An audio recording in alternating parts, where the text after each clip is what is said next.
नमस्कार। आज हम मध्य प्रदेश में शिक्षा के पूरे परिदृश्य पर एक गहरी नजर डाल रहे हैं। जी। हमारे पास कई तरह के स्रोत हैं। कुछ सरकारी योजनाएं, नई शिक्षा नीति कैसे लागू हुई उस पर नोट्स हैं, फिर साक्षरता के आंकड़े हैं। हाँ, और कुछ महत्वपूर्ण हस्तियों का भी जिक्र है जिन्होंने शिक्षा में योगदान दिया है। बिल्कुल। तो इरादा यह है कि इन सब स्रोतों को मिलाकर एक साफ तस्वीर बनाने की कोशिश करें। हाँ, कि आखिर मध्य प्रदेश में शिक्षा को लेकर क्या चल रहा है, क्या कोशिशें हुई हैं। सही। तो चलिए शुरू करते हैं। सबसे पहले शायद उन योजनाओं से शुरू करें जो बच्चों को स्कूल लाने और टिकरा रखने पर फोकस करती हैं। ये तो एकदम बुनियाद है। बिल्कुल सही कहा। इस मामले में एक काफी पुरानी योजना का जिक्र है स्रोतों में, शिक्षा गारंटी योजना। ये 1997 की है। 97 की? काफी पुरानी है। जी हाँ, और इसका मुख्य फोकस था आदिवासी और जो पिछड़े इलाके हैं दूर दराज के, अच्छा। वहां पर ये सुनिश्चित करना कि हर बसाहट के 1 किलोमीटर के अंदर प्राइमरी स्कूल हो। 1 किलोमीटर के दायरे में? हाँ, और खास बात ये थी कि अगर स्कूल नहीं है तो मांग करने पर 90 दिन के अंदर स्कूल खोलने की गारंटी। 90 दिन? ये तो बहुत महत्वाकांक्षी लगता है। बिल्कुल, ये बुनियादी पहुंच बनाने की एक बहुत बड़ी पहल थी उस समय। खैर, इसके असर पर स्रोत को ज्यादा नहीं कहते शायद। आगे बढ़ते हैं। एक और योजना जो काफी लोग जानते होंगे, साइकिल वितरण योजना। जी हाँ, साइकिल वाली योजना। ये 2004 में शुरू हुई थी और फिर दोबारा 2021-22 में भी इसे लाया गया है। हाँ, मैंने भी सुना है इसके बारे में। इसका लक्ष्य तो साफ है, गांव के बच्चों को, खासकर लड़कियों को जो 6ठी या 9वीं में है, उनको स्कूल आने जाने में मदद करना, ताकि वो स्कूल ना छोड़ें बीच में। हाँ बिल्कुल। खासकर दूरी की वजह से लड़कियों का स्कूल छूटना एक बड़ी समस्या रही है, तो ये ड्रॉप आउट रेट कम करने का एक तरीका था। तो पहले पहुंच शिक्षा गारंटी, फिर स्कूल तक आना आसान करना, साइकिल, एक तरह का लॉजिकल फ्लो दिखता है। हाँ, कह सकते हैं। क्या ये योजनाएं किसी बड़े अम्ब्रेला प्रोग्राम का हिस्सा थी? हाँ, निश्चित रूप से। ये सब कोशिशें उस समय देश भर में चल रहे सर्व शिक्षा अभियान SSA के तहत ही थीं। अच्छा, SSA। जी। और बाद में, जैसा स्रोत बताते हैं, 2018 में एक और बड़ा बदलाव हुआ। तब SSA को राष्ट्रीय माध्यमिक शिक्षा अभियान यानी RMSA और टीचर एजुकेशन यानी TE के साथ मिला दिया गया। क्यों? एक ज्यादा इंटीग्रेटेड अप्रोच के लिए।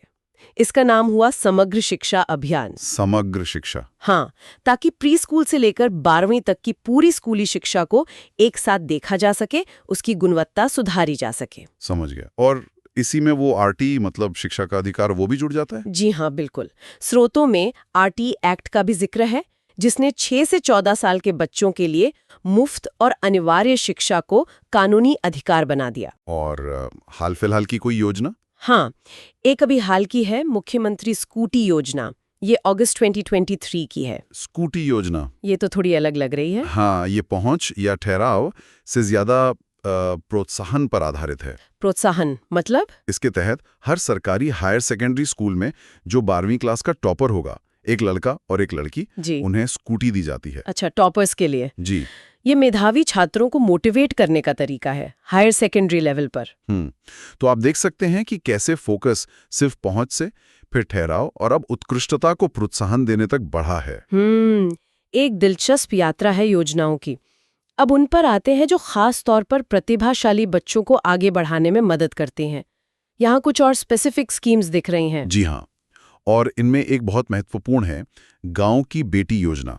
ये 2005 की है। गांव की बेटी? हाँ, ये खास तौर पर ग्रामीण इलाकों की उन लड़कियों के लिए है जो 12वीं क्लास फर्स्ट डिवीजन में पास करती हैं। अच्छा, सिर्फ फर्स्ट डिवीजन वाली? जी, उन्हें आगे की पढ़ाई हायर एजुकेशन के लिए हर महीने 500 रुपए मिलते हैं। 500 रुपए महीना? कब तक? साल में 10 महीने तक। और साथ में सरकारी कॉलेजों में एडमिशन के लिए कोई ट्यूशन फीस भी नहीं लगती। ये तो काफी अच्छी मदद है। कौन सा विभाग चलाता है इसे? ये उच्च शिक्षा विभाग की योजना है। अच्छा, तो ये सीधे सीधे गांव की लड़कियों को हायर एजुकेशन से जोड़ने की कोशिश है। बिल्कुल। फिर एक और योजना है, लैपटॉप वितरण योजना। ये 2009 से है। लैपटॉप क्यों? देखिए, इसका मकसद था 12वीं के जो मेधावी छात्र हैं, उन्हें डिजिटल दुनिया से जोड़ना, उनकी आगे की पढ़ाई में मदद करना। हाँ, आजकल तो लैपटॉप बहुत जरूरी है। जी। स्रोत बताते हैं कि इसमें सरकारी स्कूल के वो छात्र जिन्होंने MP बोर्ड में 75% या CBSE ICSE में 85% लाए हों। ये परसेंटेज बदलते भी होंगे शायद? हाँ, हो सकता है ये समय के साथ बदला हो। तो उन्हें लैपटॉप खरीदने के लिए पैसे दिए जाते थे। शुरुआत में शायद 25,000 रुपए। 25,000। ठीक है। डिजिटल लिटरेसी और डिवाइस की उपलब्धता आज कितनी जरूरी है तो हम सब जानते ही हैं। बिल्कुल। और एक सुपर 100 योजना का भी नाम है। ये नाम बड़ा कैची है, सुपर 100। हाँ, ये वाकई में काफी अनूठी पहल लगती है। क्या होता है इसमें? इसमें सरकारी स्कूलों से 10वीं बोर्ड के बाद कम से कम 70% नंबर चाहिए। 100 मेधावी छात्र चुने जाते हैं अलग अलग वर्गों से। 100 बच्चे पूरे प्रदेश से? जी हाँ, टॉप 100। फिर इन बच्चों को भोपाल और इंदौर में जो उत्कृष्ट विद्यालय हैं वहाँ 11वीं और 12वीं की पढ़ाई कराई जाती है। सिर्फ पढ़ाई नहीं, पढ़ाई के साथ साथ जो कॉम्पिटिटिव एग्जाम्स होते हैं ना, जैसे इंजीनियरिंग के लिए जेई, मेडिकल के लिए नीट, कानून के लिए क्लैट, हाँ, उनकी फ्री में रेजिडेंशियल कोचिंग भी दी जाती है। रहना, खाना, कोचिंग सब मुफ्त। अरे वाह, ये तो बहुत ही बढ़िया है। मतलब उन बच्चों के लिए जिनके पास महंगी कोचिंग के पैसे नहीं हैं। बिल्कुल, ये उनके लिए एक बड़ा अवसर है। सीधे IIT, medical college, national law school के दरवाजे खोलने में मदद। इसके अलावा एक निःशुल्क शिक्षा योजना 2008-9 का भी जिक्र है। ये बीपीएल परिवारों की 11वीं 12वीं की लड़कियों के लिए है। हाँ, लगता है ये सुनिश्चित करने के लिए कि पैसों की कमी से लड़कियों की स्कूलिंग पूरी होने से न रह जाए। सही बात है। तो ये सब योजनाएं मिलकर एक ऐसी तस्वीर बनाती हैं जहां सरकार अलग-अलग लेवल पर पहुंच, ठहराव, टैलेंट को प्रोत्साहन और आर्थिक मदद, मतलब कई तरह से कोशिश कर रही है। ठीक है। इन योजनाओं के बैकग्राउंड में अब जरा साक्षरता के आंकड़ों पर आते हैं। वो क्या कहानी कहते हैं मध्य प्रदेश के बारे में? 2011 की जनगणना क्या बताती है? देखिए, 2011 की जनगणना के हिसाब से मध्य प्रदेश की जो कुल साक्षरता दर थी वो थी 69.30%। 69.30%। जी, और इसमें अगर पुरुषों और महिलाओं का अलग अलग देखें तो पुरुषों की थी 78.70% और महिलाओं की 59.20%। अच्छा, महिलाओं की काफी कम है पुरुषों के मुकाबले। हाँ, बहुत बड़ा अंतर है, करीब 20% का। 20%? जी। हालांकि ये जानना भी जरूरी है कि 1951 में तो कुल साक्षरता सिर्फ 13.16% थी, तो उस हिसाब से तो बहुत प्रगति हुई है। 13% से 69% तक, हाँ प्रगति तो है, लेकिन राष्ट्रीय औसत? वहीं पर थोड़ी चिंता की बात है। 2011 में भी राज्य की जो कुल साक्षरता दर थी वो राष्ट्रीय औसत जो करीब 73% था उससे कम थी। और महिलाओं वाली दर तो और भी ज्यादा चिंताजनक है, लगभग 60% ही। अभी हमने गांव की बेटी और साइकिल जैसी योजनाओं की बात की जो लड़कियों पर केंद्रित हैं। हाँ, तो क्या इन कोशिशों के बावजूद इतना बड़ा गैप? ये क्या दिखाता है? स्रोत इस पर कुछ कहते हैं? स्रोत सीधे तौर पर इसके कारणों का विश्लेषण तो नहीं करते, पर हाँ, ये आंकड़े जो 2011 के हैं एक बड़ी चुनौती जरूर दिखाते हैं। हो सकता है कि योजनाओं के होने के बावजूद उनका जमीनी असर उतना न हो पाया हो, या फिर सामाजिक आर्थिक कारण इतने गहरे हों कि ये अंतर बना हुआ है। ये वाकई एक सोचने वाली बात है। बिल्कुल, इस पर लगातार ध्यान देने की जरूरत तो है ही।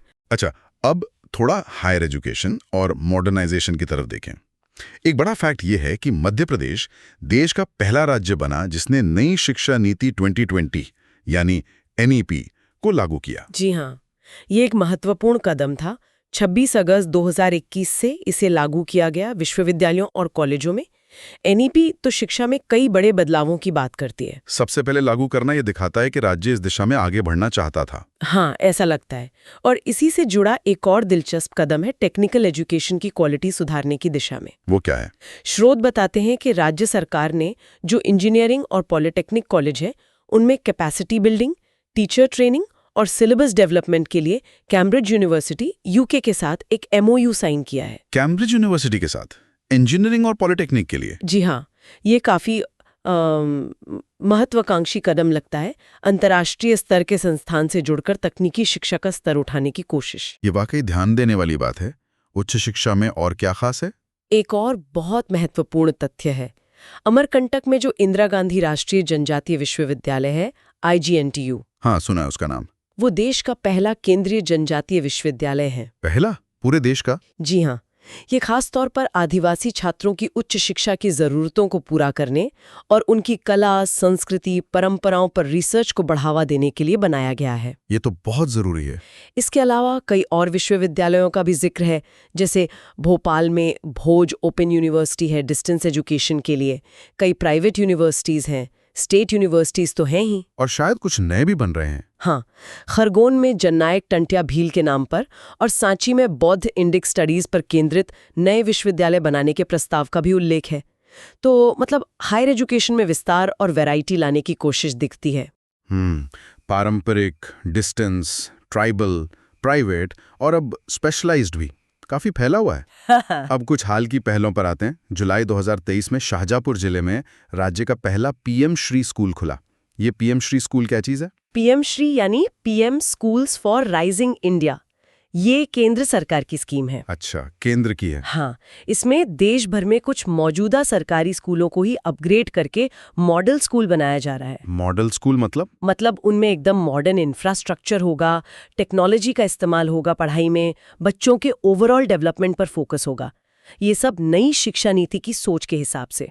तो शाहजहाँपुर में पहला खुलना मतलब एमपी में इस योजना की शुरुआत हुई। ठीक है। एक और जमीनी स्तर की पहल सीहोर जिले से है, अधिकार अभियान पत्रिका। ये क्या है? ये मुझे बहुत ही प्रैक्टिकल और जरूरी पहल लगी। हाँ, क्या करती है ये?